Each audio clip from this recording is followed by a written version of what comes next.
కార్యము నెరవేర్చబడే అవకాశము, సౌలభ్యము దేవుని దగ్గర ఉంది. ఒకవేళ ఉదయకాల సమయంలో ఆరోగ్య సంబంధమైన సమస్యల చేత నువ్వు పీడించబడుతున్నావేమో, ఒక మంచి ఆరోగ్యం కోసం దేవుని సందుకు వచ్చావేమో, ఆర్థికంగా చితికిపోయి ఉన్నావేమో, దేవుడు ఏదైనా దారి చూపిస్తాడేమో అని ఆశతో దేవుని సందుకు వచ్చావు.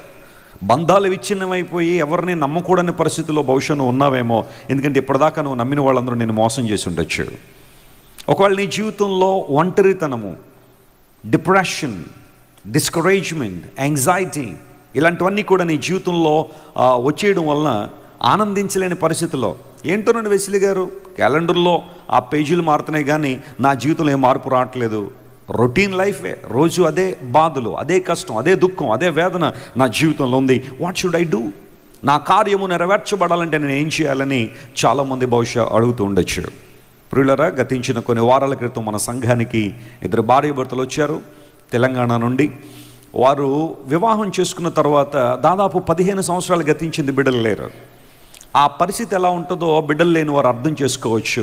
పెళ్ళైన తర్వాత బిడ్డలు కలగకపోతే, బిడ్డలు లేకపోతే మరి వారు ఎలా ఉన్నప్పటికీ కూడా చుట్టూ ఉన్న వాళ్ళందరూ కూడా ప్రతిసారి కనబడినప్పుడల్లా బిడ్డలు ఇంకా కలగలేదా, బిడ్డలు ఇంకా లేరా అని అడుగుతున్నప్పుడు బహుశా ఎంతో కొంత ఒక బాధ వారి జీవితంలో బహుశా ఉండుండొచ్చు. 15 సంవత్సరాలు అలా దేవుని సన్నిధిలో కనిపెడుతున్నారు, ప్రభువా మా జీవితంలో అద్భుతం చేయండి, ఆశ్చర్యకారం జరిగించండి అని. After 15 years God remembered them. 15 సంవత్సరాల తర్వాత కేవలం ప్రార్థన ద్వారా, దేవుని యొక్క వాక్యానికి వారి చోటు ఇవ్వడం వలన, యేసుక్రీస్తు ప్రభువును తమ జీవితాల్లోకి ఆహ్వానించడం వలన 15 సంవత్సరాల తర్వాత దేవుడు ఆ సహోదరి గర్భాన్ని తెరిచారు. దేవుడు నామమున స్తోత్రం కలుగును గాక. మరి చక్కని కుమారుడిని దేవుడు వారికి ఇచ్చాడు, ఆరోగ్యవంతమైన కుమారుడు. యూజువల్గా కొంచెం వయసు పైబడిన తర్వాత బిడ్డలు పుట్టినప్పుడు ఏవో చిన్న చిన్న హెల్త్ కాంప్లికేషన్స్ రావచ్చేమో, కానీ ఓ చక్కని కుమారుని దేవుడు వారికి ఇచ్చిన తర్వాత గతించిన కొన్ని వారాల క్రితం మన సంఘానికి ఆ బిడ్డను తీసుకొచ్చి ఇక్కడే దేవుని సన్నిధిలో పేరు పెట్టించుకుని వెళ్ళారు.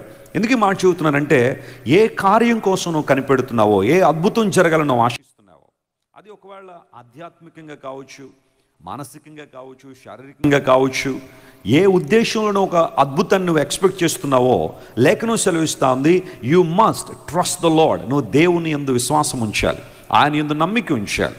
బైబిల్ గ్రంథం అంతా కూడా ఆదికాండము నుండి ప్రకటన గ్రంథం వరకు జాగ్రత్తగా మనం పరిశీలన చేస్తే we see a lot of heroes of faith. విశ్వాస వీరుల జాబితా బైబిల్లో స్పష్టంగా రాయబడింది. వారందరూ ఎందుకు వీరులుగా మార్చబడ్డారు? why they are called as warriors in the Lord. దేవునిలో వారు ఎందుకు విశ్వాస వీరులుగా పిలువబడ్డారు అంటే, వారు దేవుని యందు నమ్మదగని సమయాల్లో కూడా, కాన్ఫిడెన్స్ లేనప్పుడు కూడా, నిరీక్షణకు ఆధారం లేనప్పుడు కూడా ఎవరు నమ్మారు? దేవుని నమ్మారు.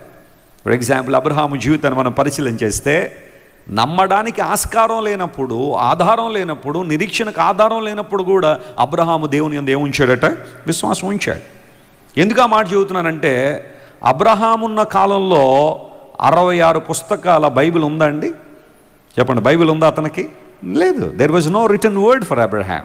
దేవుడు ఆయా సందర్భాల్లో తన వాక్కును వినిపింపజేస్తున్నాడు, తన దర్శన భాగ్యం ఇచ్చి అబ్రహాముతో మాట్లాడుతున్నాడు. అబ్రహాము దేవుని యందు విశ్వాసం ఉంచాడు. ఒక మాటలో చెప్పాలంటే, అబ్రహాము కన్నా మనం ఇంకా విశ్వాసంలో బలంగా ఉండాలి. ఎందుకోసం తెలుసా? దేవుడు సంపూర్ణమైన తన వాక్యాన్ని మన ముందు ఈరోజు ఉంచారు. పరిశుద్ధ లేఖనాలు మన ముందు ఉంచబడ్డాయి. ఎంతోమంది జీవితాల్లో అద్భుతాలు జరిగిన దాఖలాలు బైబిల్లో ఉన్నాయి. When they trusted the Lord, when they put their confidence on God, they had experienced mighty things. గొప్ప కార్యాలు వారు అనుభవించిన చరిత్ర అంతా కూడా బైబిల్లో ఉంది. కాబట్టి నీవు నేను అబ్రహాము కన్నా ఇంకా ఎక్కువగా విశ్వాసంలో బలపడాలి. దేవుని యందు నమ్మకంలో ఏనాడు కూడా మనం వెనుకడుగు వేయడానికి వీల్లేదు. You must believe God, you must trust the lord, you must put your faith and confidence on Jesus. ఎందుకోసం అంటే మన దేవుడు విశ్వాసానికి కర్త మరియు దాన్ని కొనసాగించడానికి సామర్థ్యం కలిగినవాడు. Not only he is the author of our faith, but also he is the sustainer of our faith. కేవలం మన విశ్వాసానికి ఆయన కర్త మాత్రమే కాదు, మన విశ్వాసాన్ని ఏం చేస్తున్నాడు? ఆయన కొనసాగించు దేవుడు. స్తోత్రం చెప్దాం ఒకసారి, హల్లెలూయా. ఈరోజు నీ కార్యం నెరవేర్చబడాలి అంటే, నీవు అనుకున్న లక్ష్యాన్ని నువ్వు చేరుకోవాలంటే, if you'd like to see your dream fulfilled, if you'd like to see your vision come in to pass, దేవుని యందు విశ్వాసం ఉంచాలి. నీ దర్శనము, నీ కళ, నీ లక్ష్యము, నీ ఆశయము నెరవేర్చబడాలంటే ట్రస్ట్ ద లార్డ్, దేవుని యందు విశ్వాసం ఉంచు. దేవుని బిడ్డలంగా మనము వేటిని నమ్మాలి అని పరిశీలన చేస్తున్నప్పుడు, నమ్మితే దేవుని కార్యాన్ని చూస్తావు, నమ్మితే నీ కార్యం నెరవేర్చబడుతుందని బైబిల్ చదువుతున్నప్పుడు ఏమి నమ్మాలి అని మనం ప్రశ్నించుకుంటే, నేను కొన్ని ప్రాముఖ్యమైన విషయాలు లేఖనాల నుంచి మీతో మాట్లాడతాను, జాగ్రత్తగా గమనించండి. మొట్టమొదటిగా దేవుని బిడ్డలుగా మనందరం కూడా దేవుని వాగ్దానాలు నమ్మాలి. అందరూ చెప్పండి, ఏమి నమ్మాలా? దేవుని వాగ్దానాలు నమ్మాలి. We must put confidence on the promises of God. హెబ్రీయులకు